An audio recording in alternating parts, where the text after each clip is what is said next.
Siapa yang berperang?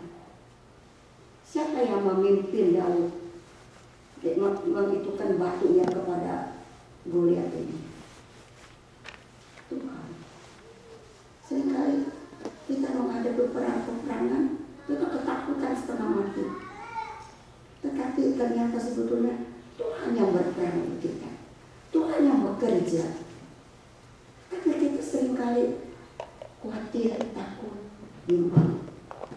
Tapi lihatlah, Daud pernah menghormati Tuhan. Dia tidak mau nama Tuhan dihina. Maka dengan nama Tuhan dia melawan. Saudara, apa yang kita buat, lakukan itu dengan nama Tuhan.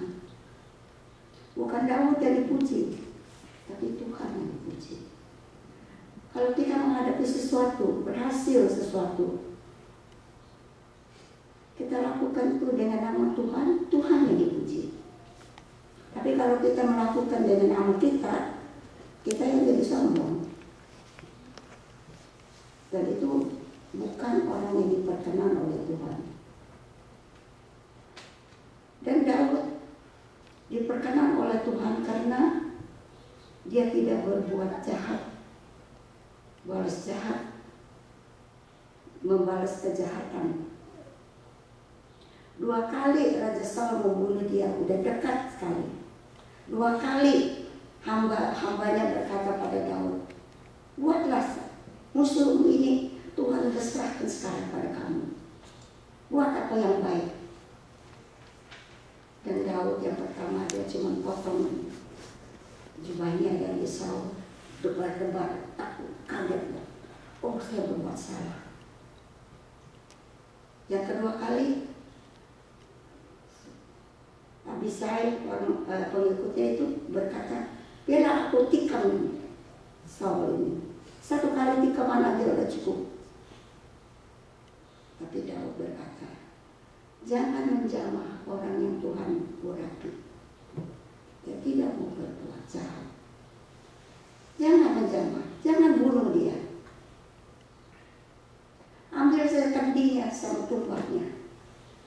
Karena siapa yang menjamah hamba Tuhan, dia tidak akan dihukum oleh Tuhan.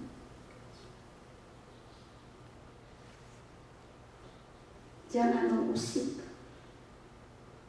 hamba-hamba Tuhan yang Tuhan urapi.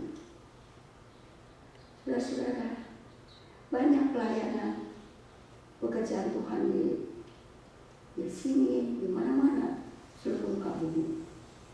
Tiap hamba-hamba Tuhan, tiap anak-anak Tuhan yang diberikan sesuatu tugas, pelayanan, itu semua diurapi oleh Tuhan. Dan jangan sekali-sekali kita berani mengusik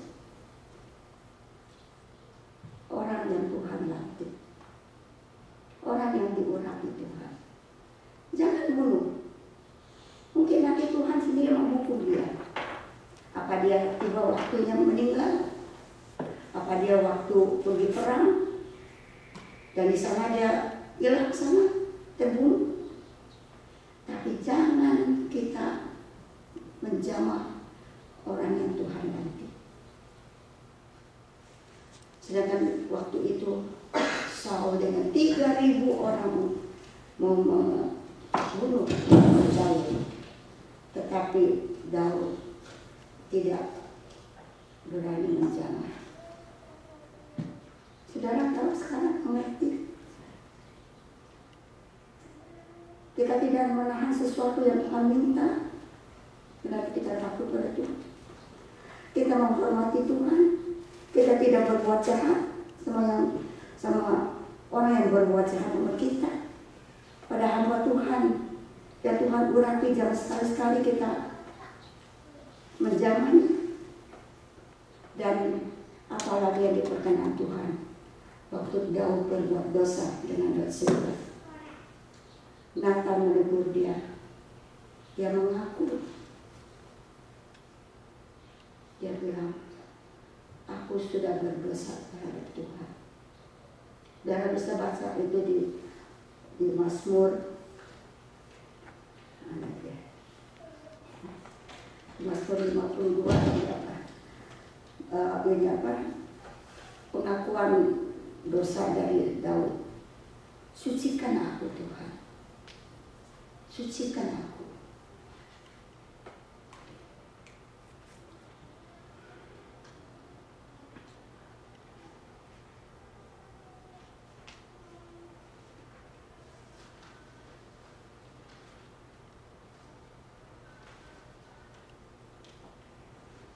Saudara-saudara, ketiga hal ini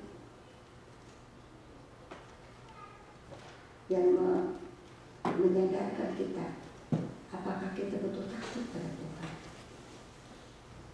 Dan kita lihat seterusnya tuh, Mazmur 51 pengakuan dosa Daud. Di dalam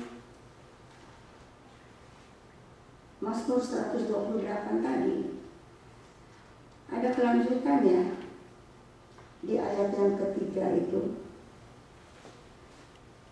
Istrimu akan menjadi seperti pohon anggur yang subur di dalam rumahmu.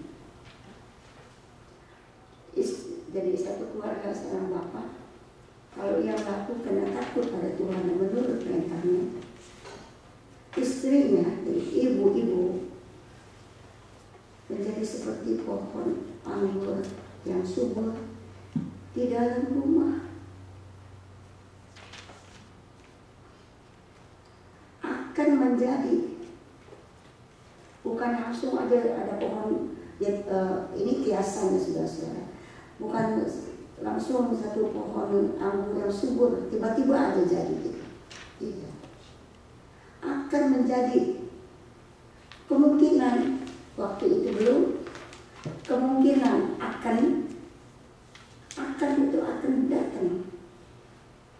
Tetapi diumpamakannya akan menjadi seperti pohon anggur yang subur.